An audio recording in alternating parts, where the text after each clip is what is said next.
It's no big news that Apple's Magic Keyboard, released earlier in 2020, came with a price tag that a lot of people weren't quite expecting.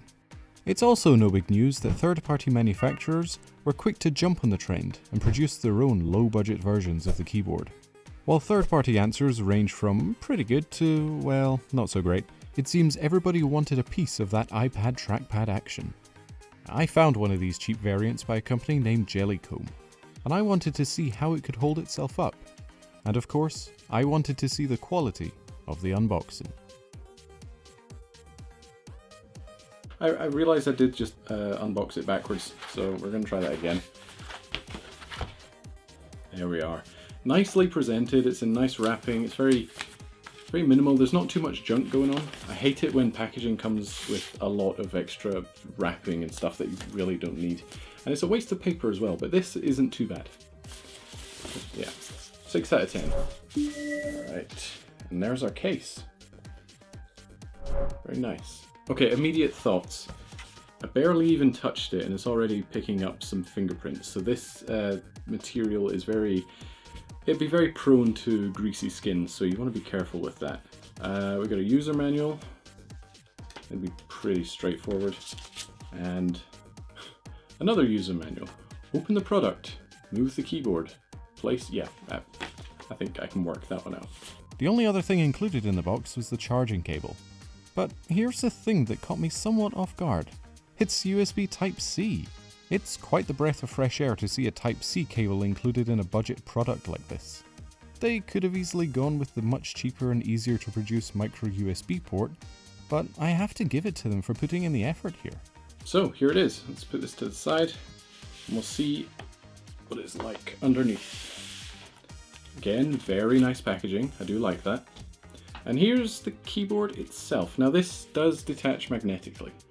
This isn't one of these fixed ones, which I don't quite understand why that's a thing. I guess it's maybe cheaper to just import this part and then just stick a magnet inside it and put it in the case rather than integrating it into the case. But Bridge and Logitech both have a solution for that, so I need to get my hands on one. As for this, it's a very nice material inside. Look at that. We got a nice textured material there. Feels very premium indeed. You got a nice slot here for an old style Apple Pencil, and there's also a gap up top here. It's not a gap, it's just a thinner bit of plastic where you can put your magnetic Apple Pencil. So this can cater to the 2018 iPads or the 2020 iPads with either Apple Pencil 1 or 2. That's a really nice addition. They've actually thought this out really well. Sadly, that's where the niceties pretty much stop. Look, this unboxing session has footage of me absolutely gushing over the nice design of the case itself, which I still stand by. But it seems like Jellycomb just took a pre-existing case that was really nice and slapped a cheap keyboard and trackpad to it. You'll see why I called it that in a second. But first, if you like this video, do me a favour and subscribe. Goes without saying that it helps me out a ton and enables me to create a lot more of these types of videos. Hit that bell too. So it slots in Let's have a look at that manual. Move the guard shell forward so that its bottom edge is placed in any slow. You just gotta brute force the iPad in. Let's go. Let's go. Okay, I'm not entirely comfortable. I don't want to break this thing. This is really not going very well. Wow. How on earth do you get this thing in? Oh, there we go. Right. Well, that was more of a struggle than it needed to be. Suffice to say, it's a very snug fit, but once you prop it up, once you move the keyboard and place the iPad into any slow, it kind of looks the part. This is genuinely starting to look a bit like a laptop now. And it's already got a scratch on the keyboard. That's just fantastic. Much like Apple's own Folio case, this thing isn't exactly built for slouching.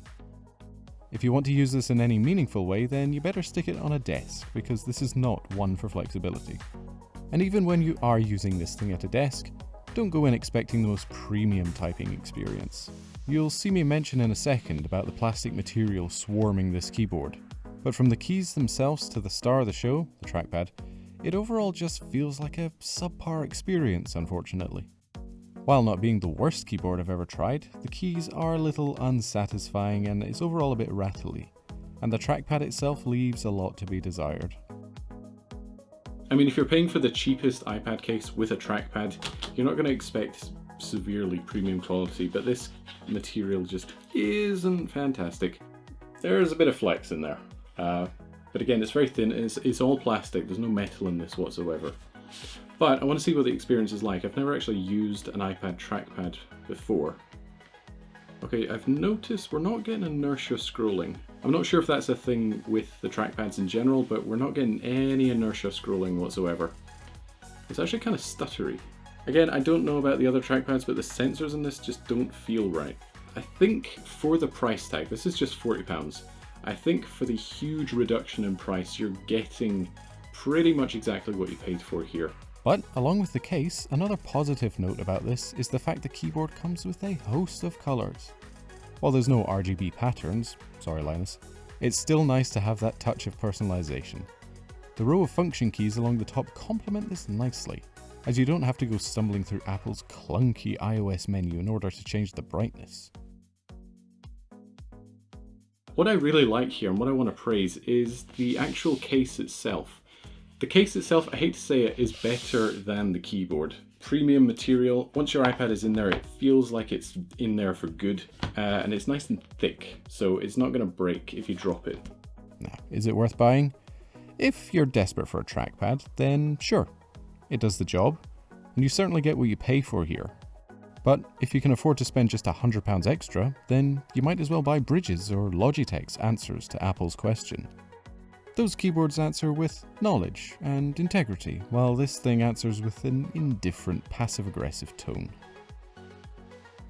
So, thanks for watching. Like if you like it, subscribe if you feel like it, and I will see you in the next video, whenever that may be.